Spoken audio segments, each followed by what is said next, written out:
We're going to talk today about managing technological dangers. And this case history on nuclear weapons is really a good one because it provides insight into a whole array of technological hazards and dangers that we'll pick up in different cases as we move through the term. This one is quite distinctive, and it'll give us a chance to explore a number of questions in this lecture, particularly about different strategies, like how you might decide to manage dangers in different ways. One typical approach that was used in this history was the reliance on expertise. So technical experts had the responsibility not just to design the new weapons, to think about the other kind of public interest applications, especially nuclear energy in the 1950s, but also to worry about what would happen to the bombs and the material once it was exploded. So the idea that you would concentrate expertise in an organization such as the Atomic Energy Commission, at the same time that you would give them complete authority over the technology, so that the statute that was passed in 1946 that created the AEC was really remarkable in that it concentrated authority, it concentrated knowledge, it gave the AEC the intellectual property rights, so that no corporation was allowed to understand or work on the technology unless they had reached or received specific security clearances. So this overlap of unlimited resources, unlimited expertise, and complete authority is really remarkable. I can't imagine concentration of more power in one organization. Another critical approach to managing technological hazards is the control of experimentation. So how would you try it out? And there are many products in the marketplace, many chemicals, many other kinds of technologies for burning fuels, coal, gasoline, that are released in the markets without adequate testing. So here's one that was released at grand scale, and the public really had no understanding of what the government was doing because of the classified nature of the projects. So they amassed expertise in the form of academic experts to try to figure out not only what the destructive power of the different weapons would be, but also what happened to them. Public education is another approach, and we'll see in a film clip in a few moments, if our audio and video work correctly, we'll see the Atomic Energy Commission's public service announcements designed to maintain and build public support. So obviously the public was well aware that these nuclear explosions were going on. I mean, walking to the top of casinos and hotels in Las Vegas at night to watch them explode. I mean, the public was well aware of this, but they understood well the destructive power, but they didn't really know what to make of what the danger might be. The danger to the environment, the danger to human health of the remnants of the explosions. Another approach would be to limit the potency of a technology, so to try it on a really small scale. And what's curious about this was that the arms race that grew between the Soviets and the U.S. Caused the rapid development of bigger and bigger weapons, greater and greater explosive power. So that rather than trying to move from a system which we'll see in a couple weeks with pesticides or pharmaceuticals is another good example, where the attempt on the part of corporations is to ever more design technologies or drugs or biocides that pose less and less risk but are still effective in getting the job done. Minimize environmental release and exposure. The increased potency, moving from the first atom bombs to the hydrogen bombs in the mid-1950s was the opposite direction, so that more and more materials were being released to the atmosphere as testing expanded. Another notion that grew in this history was the idea of susceptibility, special vulnerability, that different people would be exposed to these chemicals in different ways because of their behavior or because of their specific physiology. So that chemicals move differently in children or in fetuses than they do in you or in me. so that basic patterns of growth and development determined this. And also compensating those that are harmed. So that with vaccines, H1N1 vaccine is a good example of that. Vaccines always affect some people adversely. And if people are seriously damaged, if their health loss is substantial, we have laws that are in place to offer compensation if the adverse effect can be tied tightly to the exposure. So that we'll look in a few moments or closer to the end of the lecture at different compensation strategies, recognizing that there would be people that would be intensely exposed, particularly those that were involved in producing the technology or in other occupations that led them to experience greater risk. So the Atomic Energy Act of 1946 really created this authority. It's a remarkable piece of legislation.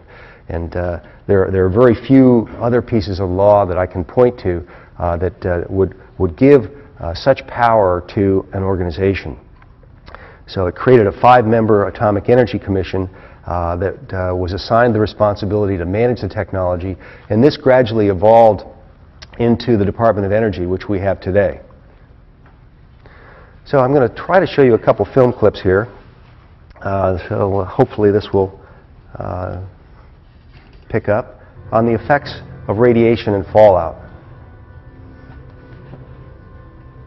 One special phase of the study concerned the amount of radiation that would pass through the human body. This required instrumentation in the stomach. A small capsule was devised as a film stack with alternate bits of film and spacers.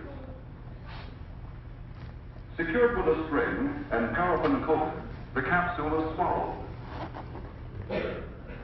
One end of the string hangs out of the mouth so that the capsule can be retrieved after exposure and the radiation measured. Gamma radiation may do its damage in either of 2 major ways, or both. One, it may physically and directly destroy tissue, or eventually cause the development of some kind of cancer. Those which concern us principally have life periods ranging from several years to thousands of years. They can do no harm unless they are taken into our bodies with food or drinking water, or in the air we breathe. Let us consider the results of a powerful thermonuclear explosion at the Pacific Proving Grounds in the Marshall Islands, 11 degrees north of the equator. The huge cloud soars up, punches through the tropopause, and finally spreads and stabilizes as high as 70 or 80,000 feet, entirely within the stratosphere layer. This brings us to the most widely discussed fission product, strontium-90. Chemically similar to the soil calcium with which it becomes mixed, the strontium-90 follows calcium through its regular cycles into our plant food and into the bones, meat, and milk of our plant-eating animals. Reaching our own bodies, the strontium-90, like calcium, tends to be concentrated in our bones, particularly those of children who are building new bones. The radiation from strontium-90 has extremely short range in the body, so it causes no genetic threat to the reproductive cells. It does pose a threat to the bone marrow and the bone itself in the form of either leukemia or bone cancer.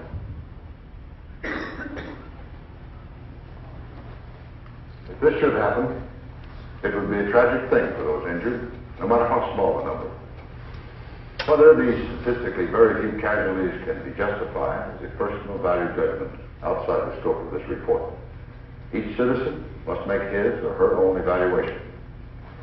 There are those few who loudly maintain that there is no actual threat to the free world at all, certainly none that could justify either nuclear testing or nuclear armament. The opposite viewpoint holds that the development of our nuclear power has been an absolutely necessary protection against communist hostility and nuclear threat. In this view, the fallout casualties, if any, will be seen as those of unidentified soldiers in the service of humanity. Unknown soldiers in a war which is not struck, and which our nuclear power may indeed prevent from ever striking. What was remarkable about his comments was he demonstrated by the late 1950s that the AEC had really strong knowledge of not just what the effects of the bombs might be, but also what the health implications might be. So they'd worked out the science. They'd worked out the science actually in a more sophisticated way than we have for the majority of chemicals that we've classified as toxic or hazardous under the Clean Air Act, the Safe Drinking Water Act, the Toxic Substance Control Act. today. So it's really pretty remarkable that this concentration of expertise and authority and resources produced a quality of knowledge that is really pretty unusual in 20th century environmental history. Now, the experts wondered where they should experiment. Should they experiment in the United States? Should they experiment in other parts of the world? And they decided that they would concentrate most of their hydrogen bomb explosions in the Pacific, in the Marshall Islands. And one of the atolls in the Pacific is Bikini Island, which is a very small area. And I'm going to spend a few moments talking about this. These atolls basically are volcanic, so that the rim of the volcano is sitting on the surface of the ocean. And what you see here is really a rim of coral and sand. And several hundred Bikinians were asked by the federal government back in 1945 if they would move from the island, if they would give up their homeland in order to provide a location or a territory for the explosions, recognizing that the Marshall Islands are thousands of square miles of open ocean with a very, very small population. There are very few places on Earth where you could find such an area where the population density was so low. Again, they were worried about not really understanding what would happen to the materials and what the exposures might be. So the idea was to move the islanders away from the center of the explosions to safer islands. So eventually the Bikinians decided that they would move from the homeland to surrounding islands. And the government first placed them on an island known as Rongerik. Rongerik was not as fertile. You can't see this very carefully, but if you go on Google Earth, you'll see the amount of the land that is covered by vegetation is extremely small, so that they tried to grow crops here, and they found that the soils were very infertile. Basically, they were just sand, and beneath the sand was volcanic material. So very nutrient-poor soils that really would not support them. And they planted coconut trees, but the coconut trees were killed by fires. They were then moved to Kwajalein within about 6 months. And Kwajalein is another atoll, basically a ring of coral reefs, but it's also a military base, and they were forced into a tent encampment for a period of about 3 or 4 months, and they protested that they had no place to grow their own food, that they had no fishing boats, and they couldn't maintain the lifestyle that they had had before. Gradually, they were moved, within actually about 12 months, they were moved to the island of Kili. Kili, I could not find any photograph of Kili, but Kili was an island that was not, or is an island that is not an atoll. Instead, it has no lagoon, and it's open. It faces the open ocean on all sides, which meant that they had no lagoon to fish in. So that they had very poor land, again, land that would not support the development of crops. And gradually, over a period of several years, the population began to starve. The military eventually brought them fishing boats that were large enough so that they could continue their fishing activities, but they lived a miserable life through the 1950s and early 1960s. What was going on Bikini in their absence was a series of experiments, and one was quite curious. It was one of the first attempts to blow up weapons both above ground and below the ocean, and they decided to test the resilience of the naval fleet to different intensities of different sizes of the weapons. So they amassed this group of ships that you can see in the upper right, and within the center of it, they detonated a bomb, wondering what would happen to the Navy if the Soviets dropped a bomb, say, at Pearl Harbor, or if they found a fleet of U.S. ships at sea.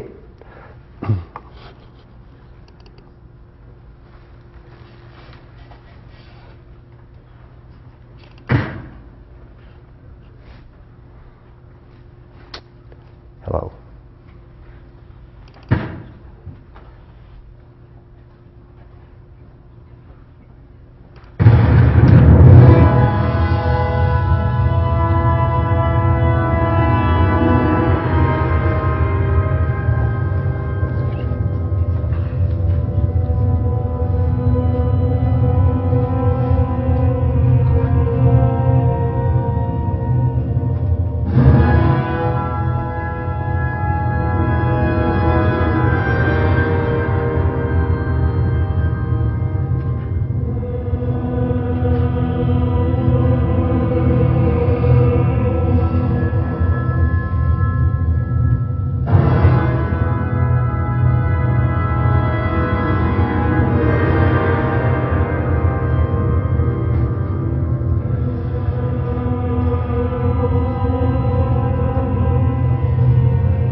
Remarkably, the Atomic Energy Commission also hired film crews and outfitted them in lead suits so that they would fly in the vicinity. Those films were taken by crews that were sitting inside aircraft that were flying around the mushroom cloud, but they also flew directly into the mushroom cloud. And before they had offered them the possibility of the lead suits to offer protection from the radiation, the pilots and the crews came back and they experienced such a high level of radiation that the experts became quite worried about their long-term health. So gradually the shielding grew as they flew in and around. So a single aircraft, for example, would be outfitted with up to 70 different cameras, so they could figure out what the pattern of radiation emission was and what the effect would be as the cloud would dissipate in the direction of the prevailing winds. Now, among the 23 different bombs that were dropped on this island, Bravo in 1954 was perhaps one of the most remarkable. The first hydrogen bomb that had been developed in the world that had an explosive force nearly 1,000 times that force the bomb that was dropped on Hiroshima. So that they really did not understand what the effect might be, what the distance of damage would be away from ground zero. So this was called the big one. And by the way, these clips are coming from a film that I'll put on reserve if you'd like to see the entire film, called the Atomic Bomb Movie. Work on high-yield hydrogen bombs had progressed from Operation Ivy, culminating in the spring of 1954 with Castle Bravo, the largest device ever detonated in atmospheric testing by the United States. Bravo was a hydrogen bomb using solid thermonuclear fuel, confirming the designs of Edward Teller and Stanley, and paving the way to producing aircraft deliverable hydrogen bombs and more effective weapons.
Significantly exceeding its expected yield by 2.5 times, Castle Bravo, with an explosive power of 15 megatons, stripped islands clean of vegetation and took the scientists by surprise.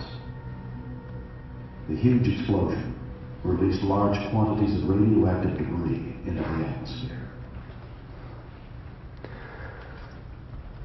So it surprised the president, it surprised the experts. It created destruction over an area that was completely unexpected. When they finally interpreted the radiation readings from ships and different monitoring facilities that they'd established, they produced this map. This is a contour map in a way. In a contour map, the different ellipses would represent different elevations. So think about this as representing different intensities of radiation that one would experience had they been in proximity to the site of the explosion. First of all, the explosion itself created a crater in the atoll that was 1.5 miles wide in one direction and 1 mile wide in another direction. But this graph or chart was more disturbing, especially to those that had security clearances and were responsible for funding in the Senate and the House, because it demonstrated that the lethal zone is represented by the area that's crosshatched. This area spans a distance of about 170 miles in length by about 70 miles in width. So if this were a perfect circle and it landed on, say, downtown in the mall in Washington, D.C., it would have wiped out all of the buildings within a 12-mile radius. Within a matter of several years, the Russians developed a bomb that they first found was too big in order to lift off the ground. And eventually they worried that the aircraft that would release it wouldn't be able to get far enough away so that it wouldn't be destroyed. And gradually they overcame those technical difficulties, and Tsar Bomba was the largest bomb ever exploded up in northern Russia in the 20th century. And it had a destructive force that was lethal over a distance of some 500 miles. 1,500 square miles would be completely devastated. So the Bikini explosion would have taken an area from New Jersey to the other side of Boston and leveled it, and an area that roughly would have gone from just south of Albany down to Long Island Sound. Would have destroyed all structures. It would have made the area uninhabitable. It would have irradiated the soil so that no crops could grow. Any other vegetation that might grow would have absorbed the radionuclides. So the trees could not be used for building material. They couldn't be used for firewood because it would simply release the radioactivity back into the atmosphere or into the environment. This understanding of the enormous destructive force of a single weapon really transformed the impression of the experts about the implications of what they were doing, and they were extremely worried that the public would understand the scale of the damage that the single weapon could face. By the way, how many nuclear weapons were in existence by the late 1980s and early 1990s? Roughly 70,000. 70,000 that ranged from bombs of this scale to those that would be deliverable via a suitcase or from an artillery shell. So an enormous diversity of weapons, an enormous destructive capacity that was being amassed. It was simply being built up in the stockpiles around the world. So what was the result of this understanding?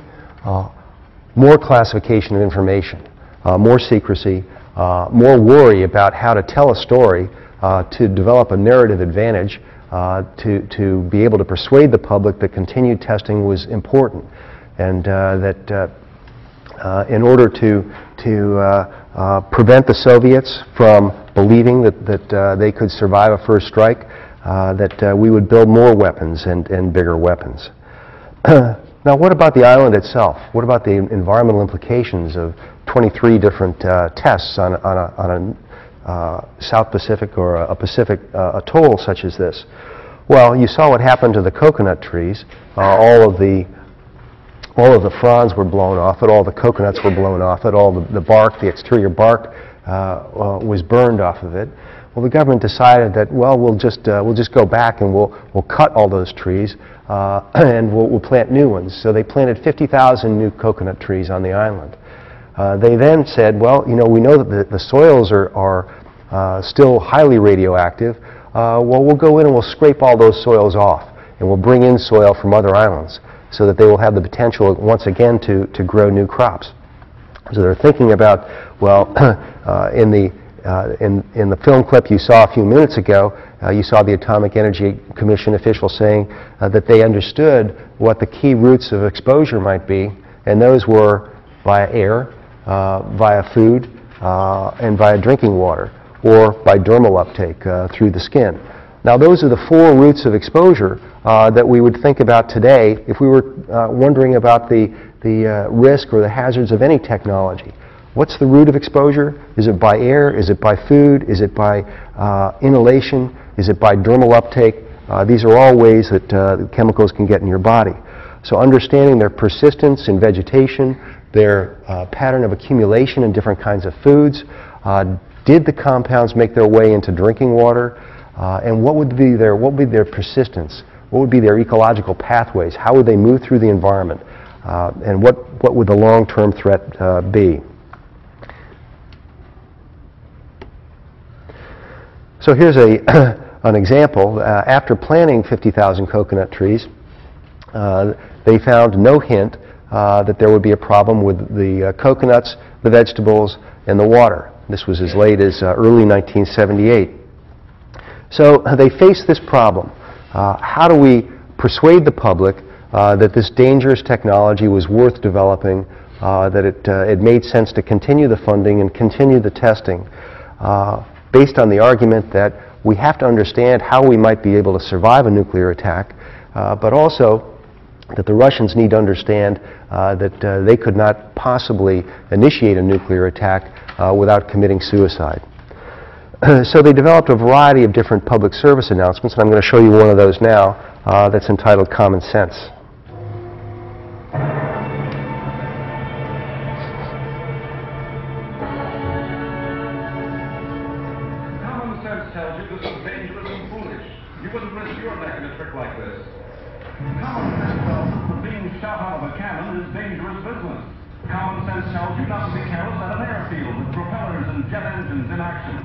Handling dynamite. This too looks dangerous, but it's an everyday job in these men because they observe common sense safety precautions. But sometimes we forget that security violations can be dangerous business too. If classified information about this test mission fell into enemy hands, the consequences could be disastrous to all of us, individually and collectively as a nation. Security is only common sense. Don't take chances. Avoid loose talk. Safeguard classified information. Report security violations at once. Prompt action may prevent a minor incident from developing into a serious one. Avoid writing about classified material in letters home. Be sure you're secure. Don't be careless. I hate a careless man. This is a U.S. Air Force film, and this is Marilyn Monroe, who was, you probably know, a film star during that period of time. So, the message there was the technology is manageable. Use common sense. Avoid exposure. And what would this mean? What would this mean to hundreds of millions of people in the United States at the time? Or to the government's responsibility to educate them so that they would know what to do? Well, Tsar Bomba and the Bravo test basically told them that the cities were enormously vulnerable. So what happened during the Eisenhower era? One of the first things that was done following this was the investment of tens of billions of dollars in the National Highway Program. So the argument was, well, we really need to be able to move troops around the city, but they were really concerned about developing the capacity to evacuate. Is there the possibility that we could protect against dangerous exposures, which are most of concern, they're highest in closest proximity in space and time to the site of the blast?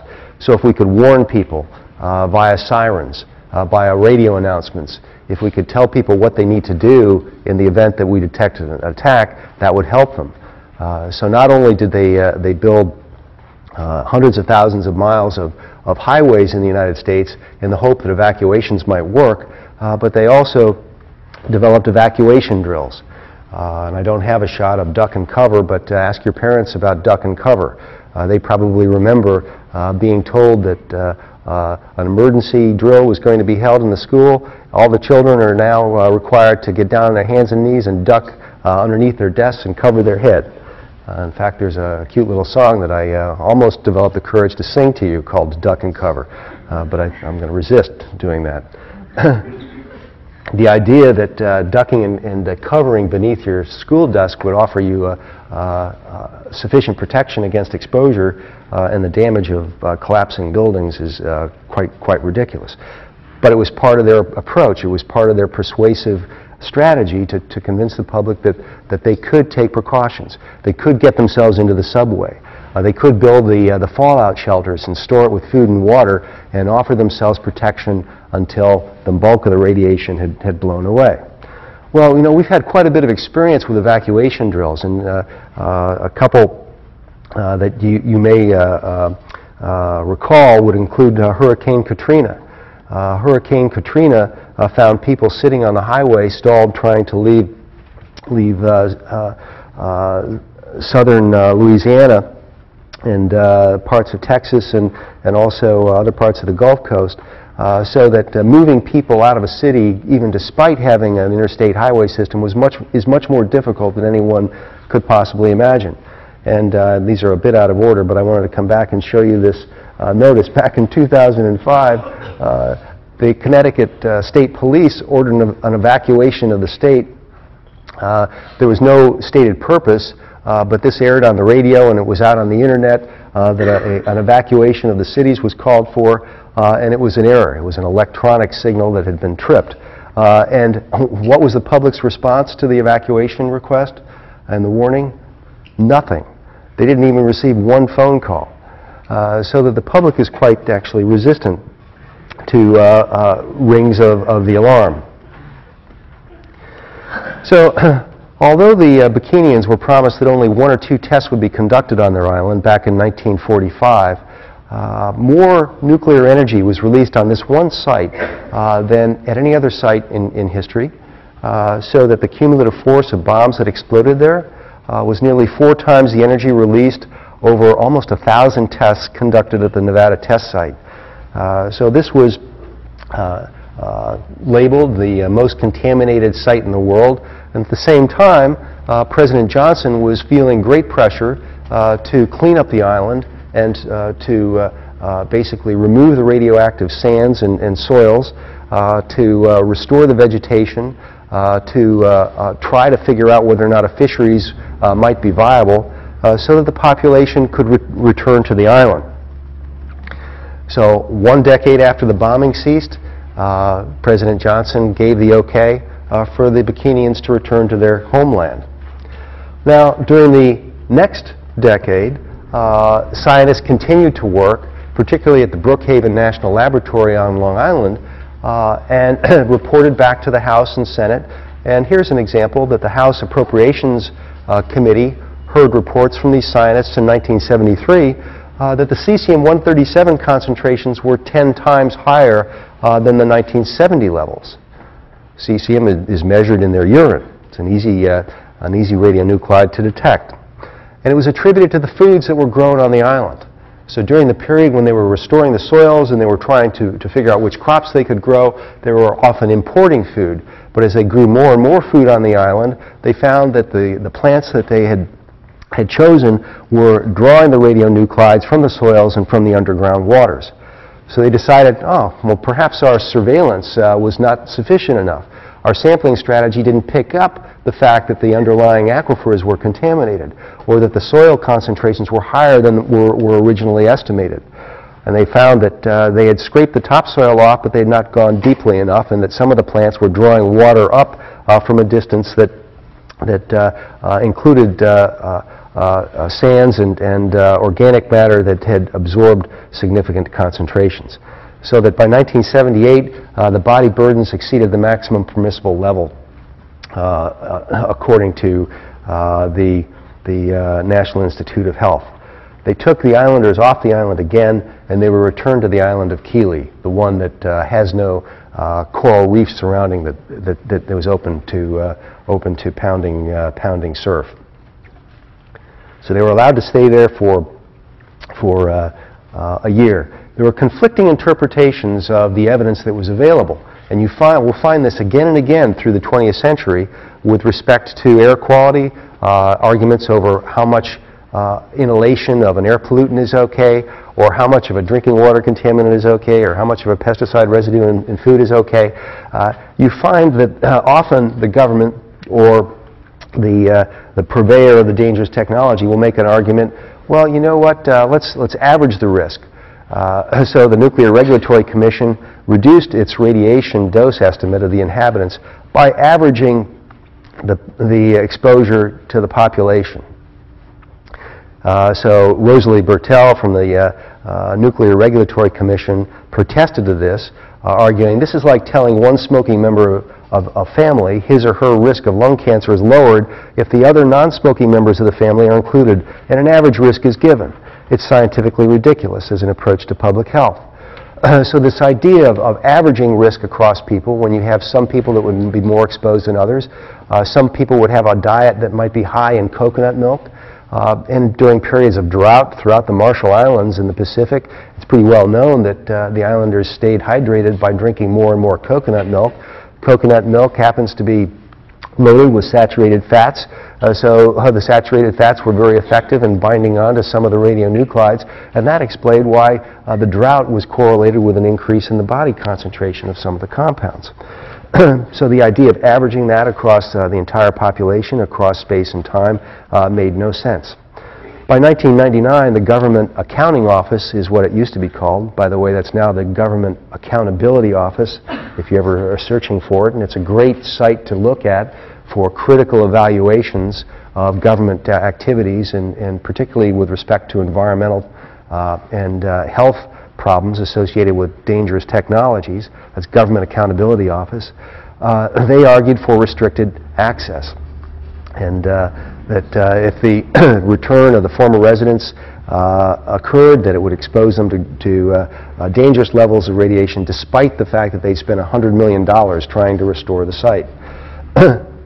By 1980, the Department of Energy concluded that the Bikinians could return to Inu Island, which is one location in the Bikini Atoll that received the least amount of radiation, but only if they ate no more than 50% of the locally grown food and spent no more than 10% of their time on Bikini Island.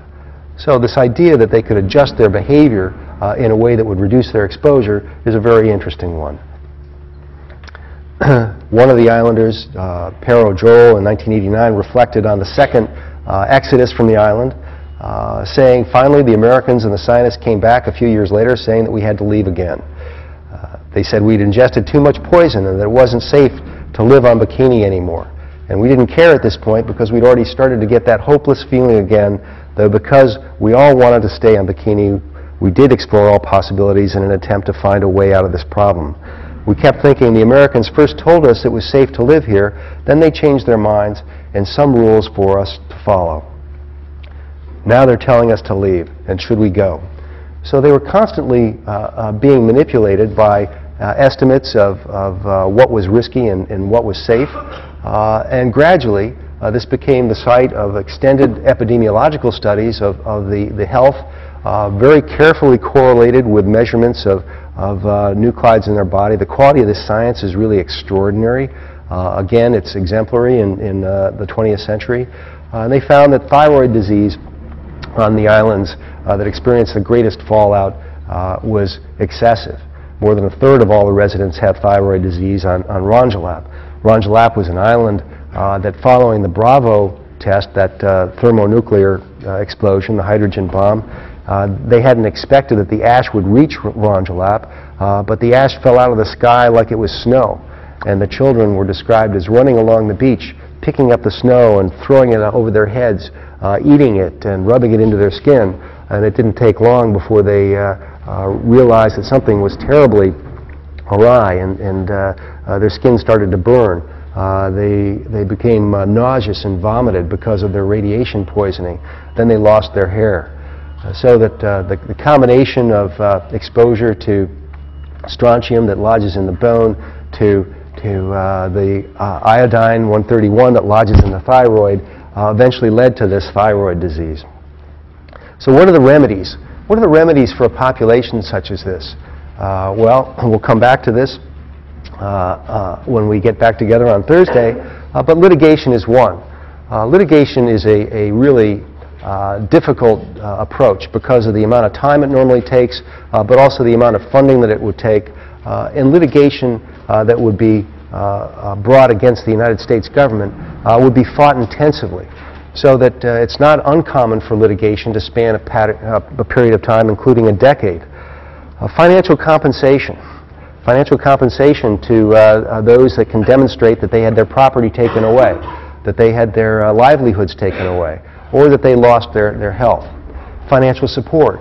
So the building of schools or hospitals or roadways or job training, or that's another possible form of support, or community development. Medical monitoring and medical treatment, and also the landscape restoration costs, such as those that occurred when they removed the soils, when they brought in the trees, that cost the government $100 million. So I'll close with a slide that a $20 million resettlement trust fund for the people of Bikini was authorized by Congress, and it was later supplemented with an additional $90 million.